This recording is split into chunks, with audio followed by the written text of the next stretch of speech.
After Archie Gray, Leeds United could find themselves having lost another midfielder, and reportedly, it's not too far off. The agreement is seemingly in the pipeline between the player and the club, or Leeds United and the club. We'll have to find out, and it could leave the midfield incredibly sparse. But first, subscribe. I'm trying to get to 40,000 by the start of the season, and by the time I do my charity walk on the 3rd to the 4th of August, I'm going to take my subscriber count, divide it by 100, so every single subscriber will be worth a penny for Prostate Cancer UK. Be massively appreciated, and you can make a big difference by just clicking that button below. Cheers. Anyway, into the story. A Glenn Kamara departure is looking increasingly likely, and a lot of people don't quite know what the story is here. So I'm going to dive into it in as much detail as I can. I've done the research that I can around everything to sort of work out what's likely to happen. This has come from Get France Football News, or GFFN, what are they called, or US France, who are a reasonable-ish source in France, but this is sort of corroborating sources that have previously existed that are saying that there is a potential move from Leeds United to Rennes, which is not going to be ideal for us. Rennes are desperately in need of bolstering their midfield because they struggled last season. Normally, they are used to qualifying for Europe, and last season they didn't quite manage to because their midfield was dreadful. Since then, they've also lost Fabian Rieder, who is a fairly good, I think, Swiss midfielder, who is at the Euros at the moment, and Enzo Laffi is also set to leave to Roma, which is part of the reason that Roma are apparently not looking at Diego Llorente, because they're choosing to spend that money on Laffi, who is a better footballer. What they were really missing throughout last season was a bit of defensive solidity and control in the midfield and the ability to sort of dictate the tempo of matches. And that's kind of what Glenn Kamara was really good at doing last season for us. He and Ampadu, or he and Gruev, sort of him, Ampadu and Gruev in that little three, were really sort of good at sort of controlling the ball and making sure they had control of the pace of the game and could decide when we were going forwards and when they tried to counter, just slowing them down. And they've been watching him for a while since his time at Rangers, and this is sort of indicative of a potential move now. And the real question, in my opinion, is do Leeds United need to sell? And what is the impact on the Leeds United squad? And what is my opinion? I'll get towards that at the end. But do Leeds United need to sell? According to PSR, no. We're into the new PSR period. Anything we do now is deciding next June's panicked deadline stuff. And I think we have plenty of control over the situation at the moment because we're not forced to sell, because we have a little bit more agency than we did this time last week when we needed to sell someone just to make sure that we didn't get a points deduction.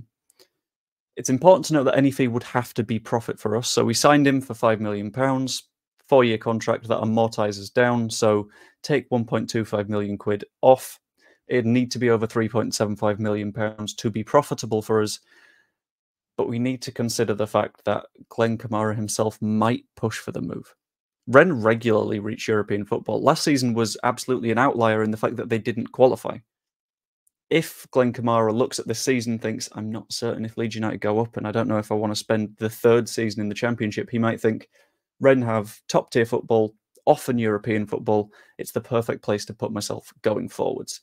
If Glenn Kamara does push for it, then it's more likely that a sale will come. But I desperately hope it doesn't come to that, because I don't mind Glenn Kamara too much. And it would have a very severe impact on the Leeds United squad. I'm going to go through all of our midfield options right now. At least I think these are all of them. I hope this is all of them. And just you tell me if you think this is a strong enough midfield to compete at the top of the Championship next year. Archie Gray has already gone for £40 million to Spurs. Fourth most valuable of all time 18-year-old, behind only Brazilians signed by Real Madrid. I don't think we can complain about the value of that, but either way, it's a midfielder that isn't here next year. Darko JB, who would arguably play a somewhat similar role to Glenn Kamara, potential for box-to-boxiness, but also quite strong at holding the ball and doing his passing, has gone back on loan at Plymouth to get another year of experience under his belt, and we'll re-evaluate him next year. It means that he's not available for Leeds United, at the very least until the January window, although I assume he'll be gone for the entire year. That's not great. In addition to that, we do technically have Charlie Crew, but potentially he's still too young, and we don't really know what his level is. Is he really good enough to be starting in the Championship when we've not seen anything of him on the pitch at Championship level? I really, really doubt it. another midfielder, another holding midfielder, Ethan Ampadu, might still be drawn back into that centre-back role because we don't have that many of them right now. Liam Cooper, there is rumour that potentially he's not been able to agree something with the club, so he could be finding his way away, so we could be weak there as well. We'd need centre-back signings to be properly certain of Ethan Ampadu being able to play in midfield. But on the subject of Brendan Aronson, he can play in midfield, but he is better as a 10 and in wide roles because can you really see him sort of in a controlled, sturdy manner controlling the pace of a football match? I don't think that's necessarily his game. He's not a like-for-like replacement for Glenn Kamara. And that kind of just leaves Ilya Gruev. And if we want to go 4-1-4-1, sure. But I don't know if Gruev has it in him to completely control that holding midfield position on his own without someone alongside him. It'd be a big risk. Which makes me think that ideally we're going to keep Glenn Kamara here. And if we don't, he'll need replacing very, very quickly with someone that is a very decent standard of player. Because in terms of passing accuracy, he was the third best in the division last year for all midfielders, which tells me that Glenn Kamara is going to be tough to replace.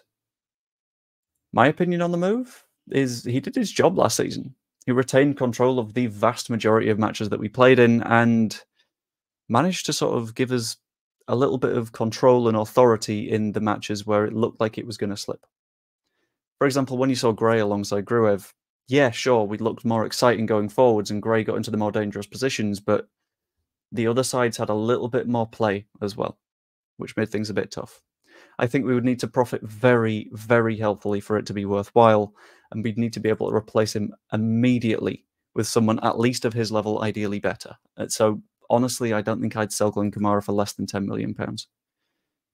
I don't know the numbers. I don't know behind the scenes what's going on, but I would want a nice, healthy profit here so we can continue to go out and spend on decent replacements in multiple positions. And the more we profit from players such as Glenn Kamara, the more we can invest in a wider number of positions, such as right back, left back, centre back, and a potential winger. But ultimately, I want to know what you think. Let me know in the comments down below. Like the video if you enjoyed and subscribe. And a little cheeky announcement for you is I'm going to be doing a charity stream tonight. I think I'm starting at 9:50 p.m. and it'll be sort of loosely discussing the general election results. Like, that'll be the broad reason why I'm doing the stream, but it'll be a nice chat, nice hangout. It should be good fun. And I hope to see you there because every single penny that is raised in that specific live stream, both from memberships and ad revenue and any super chats and stuff, will be going to Prostate Cancer UK, like the majority of all live stream revenue that I make right now on YouTube is. So if you fancy popping along for a chat, do so. I've got some fun guests as well. I know that Joe's going to pop in at some point, which is very nice. But yeah, either way, hope you enjoyed the video. Like, subscribe, all that fun stuff, and I will see you later. Oh, go vote. Vote as well. You need to vote. It's just good behavior, innit? Like, you've got the right to. You might as well. Ta-ra.